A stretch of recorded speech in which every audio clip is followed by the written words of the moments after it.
Saudara pemirsa, sebelum saya menyampaikan firman Tuhan, saya ingin menyanyikan sebuah pujian bagi Tuhan dan untuk saudara dengarkan baik-baik.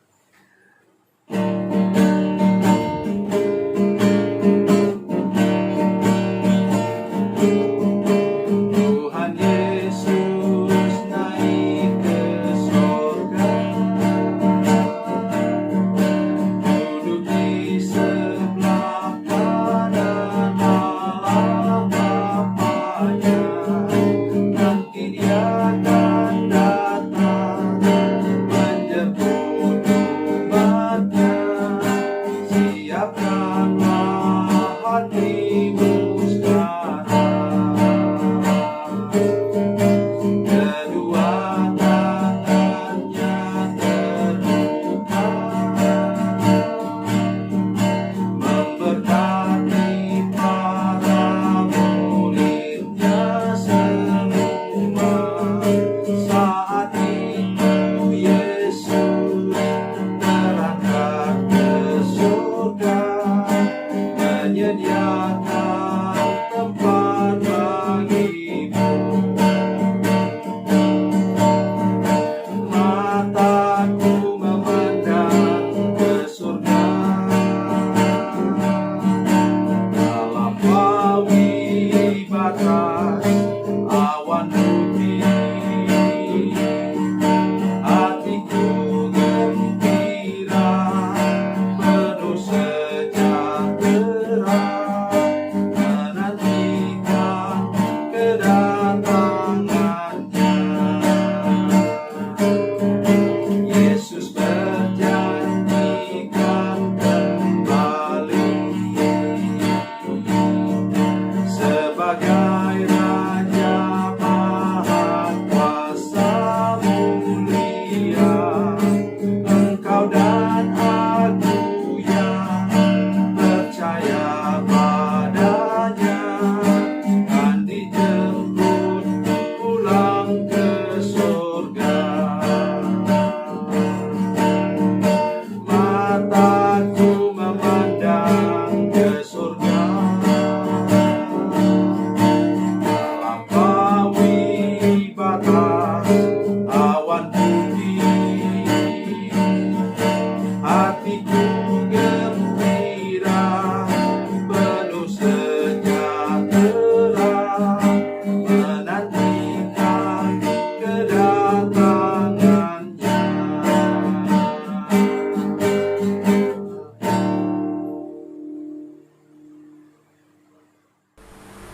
Salam saudara pemirsa, selamat berjumpa dengan kami dalam program Berita Pengharapan. Saya datang menjumpai saudara pada minggu pertama Prapentekosta. Ini sebenarnya sudah minggu kedua pada bulan Mei ini, tetapi saya mengajak saudara sekalian karena yang lalu awal bulan adalah masih minggu terakhir dari hari Paskah. Oleh karena itu sekarang pada hari ini saya ingin memulai menyampaikan kepada saudara sekalian bagaimana pekerjaan Roh Kudus yang membawa kita optimis kepada masa depan. Sebelum mendengar firman Tuhan, mari kita berdoa. Bapa, dalam nama Yesus kami mengucap syukur hari ini bahwa ada firman Tuhan yang menjamin kami bahwa Roh Kudus yang berkuasa untuk menolong kami sehingga tidak ada pintu tertutup, tidak ada jalan buntu dalam hidup kami kalau kami mengandalkan kuasa Roh Kudus. Terima kasih Tuhan untuk pribadi-Mu yang ketiga ini Tuhan, yang menolong kami dalam kehidupan kami setiap hari, terutama ketika keadaan tidak baik dan kurang menguntungkan. Terima kasih Bapa di surga. Dalam nama Yesus. Amin. Mari kita buka firman Tuhan dari Perjanjian Lama. Perjanjian Lama, kitab Nabi Zakaria. Zakaria itu bisa ambil dari Matius, mundur, Maleaki, Zakaria. Zakaria pasal 4 ayat yang ke-6. Dan saudara bisa baca ayat 1 sampai ayatnya yang ke-14. Firman Tuhan demikian. Zakaria pasal 4 ayat 6. Maka berbicaralah ia, katanya, Inilah firman Tuhan kepada Zerubabel. Bunyinya, bukan dengan keperkasaan dan bukan dengan kekuatan, melainkan dengan rohku, firman Tuhan semesta alam. Katakan amin. Bapak Ibu Saudara sekalian, inilah bagian dari firman Tuhan yang mendorong pendirian dari Bait Allah yang kedua. Sesudah umat Tuhan pulang dari pembuangan ke Babel. Apa yang luar biasa di sini? Yang luar biasa di sini ialah Tuhan menyingkapkan rahasia kekuatan angin. Dalam Perjanjian Lama, Perjanjian Baru, itu Roh Kudus dilukiskan sebagai angin. Bapak Ibu sekalian, kalau kita melihat berapa tempat tertentu, terutama di padang gurun, itu ada bukit atau gunung yang rata, gunung batu, ya, oleh karena ditiup oleh angin. Ada pilar-pilar batu yang terbentuk sedemikian rupa karena kekuatan. Di sini firman Tuhan mengatakan bukan dengan kekuatan dan keperkasaan manusia, bukan. Katanya untuk menyelesaikan masalah, menghadapi pintu tertutup dan jalan buntu. Ayat 7 mengatakan, siapakah engkau gunung yang besar? Di depan Zerubabel engkau menjadi tanah rata. Ia akan mengangkat batu utama, sedang orang bersorak, bagus-bagus sekali batu itu. Ini berita tentang pembangunan Bait Allah yang terhambat. Begitu banyak penghambat. Mengapa? Karena Bait Allah merupakan lambang kehadiran Tuhan di tengah-tengah umat. Saya mengajak kita hari ini, kita sedang menghadapi gunung besar dengan masalah sakit, penyakit, virus yang menyebar. Itu seperti gunung besar. Tapi apakah saudara sadar?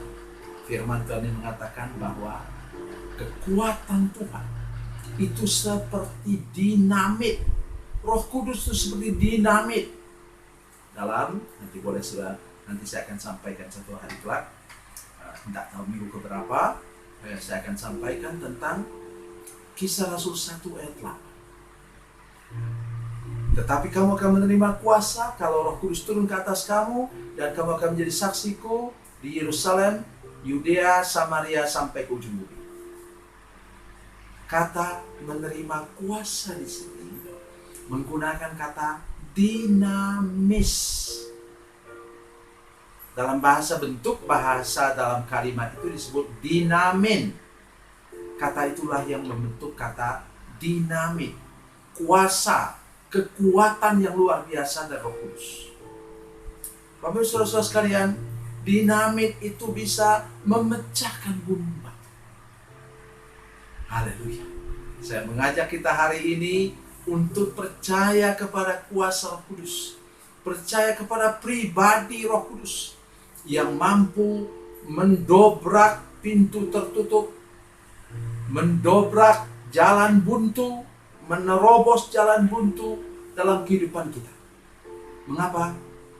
Iblis tidak senang bila kehadiran Tuhan makin melimpah dalam kehidupan gerejanya.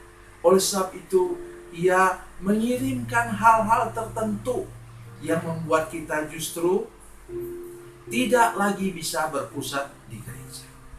Kita memang bisa melihat ini sebagai anugerah Tuhan. Tetapi ingat bahwa latar belakang segala macam yang buruk, masih ingat nanti sebentar baca kitab Ayub, bahwa itu malapetaka dialami oleh Ayub, penyakit alami oleh Ayub, bukan dari Tuhan. Tuhan mengizinkannya karena Tuhan tahu, Allah Bapa tahu kualitas dari iman Ayub. Mari sekarang kita belajar, betul-betul belajar dan percaya, mulai mengandalkan kuasa Roh Kudus dalam segala bidang kehidupan kita. Roh Kudus yang membuat kita bisa tersenyum ke depan. Kenapa? Masih ingat saudara sekalian buah Roh Kudus dalam Galatia pasal 5 ayat 22 sampai 23?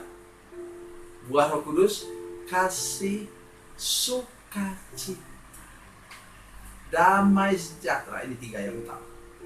Maksud saya ialah ketika kita tidak bisa tersenyum sekarang, oleh karena begitu berat keadaan, Roh Kudus bisa beri kita kuasa untuk bisa tersenyum, Bapak Ibu sekalian. Oh, luar biasa. Ketika kita rasa khawatir, cemas, takut, stres dalam keadaan seperti ini, Roh Kudus bisa memberi kita buah apa? Damai, sejahtera, salom dalam hidup kita. Dan mari saudara lihat berikutnya lagi. Siapakah engkau gunung yang besar depan Zerubabel, engkau menjadi tanah rata. Ia akan mengangkat batu utama, sedang orang bersorak, bagus-bagus sekali batu itu. Bapak Ibu sekalian, saya ingin menyampaikan kepada saudara hari ini, menolong saudara sekalian, bahwa di depan Roh Kudus, di depan orang yang dipakai oleh Roh Kudus, diurapi oleh Roh Kudus, maka gunung besar itu berubah menjadi alat membangun bait Allah. Batu yang hasil dobrakan, hasil gusuran Roh Kudus itu justru menjadi batu. Mari kita percaya bahwa segala masalah yang kita alami sekarang, segala pergumulan yang kita alami sekarang ini akan Tuhan ubah menjadi berkat, pendorong untuk kita lebih sungguh-sungguh lagi, lebih sungguh-sungguh, lebih serius lagi untuk mengikut Tuhan. Tuhan Yesus memberkati, Tuhan Yesus baik. Mari kita berdoa. Bapa, dalam nama Yesus, terima kasih Tuhan. Ada Roh Kudus, Roh penolong, Roh penghibur yang menyertai kami sesudah Yesus naik ke surga. Oleh karena itu kami percaya sungguh-sungguh pada hari ini, sebagaimana nubuatan dari kitab Nabi Zakaria, bahwa kami akan mengalami kenyataan yang luar biasa, bahwa segala penghambat dalam hidup kami akan Tuhan ubahkan menjadi berkat bagi kami semua sebentar lagi. Terima kasih Tuhan untuk pengharapan yang luar biasa ini. Dalam nama Yesus. Haleluya. Amin.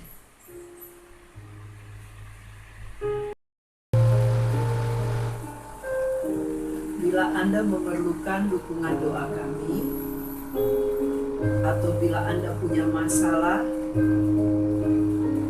yang ingin didoakan, silakan menghubungi nomor telepon kami 0812 7661 1125. Dan bagi Anda yang berada di luar negeri, silakan menghubungi +62 812 7661 1125. Tuhan Yesus memberkati, Tuhan Yesus baik.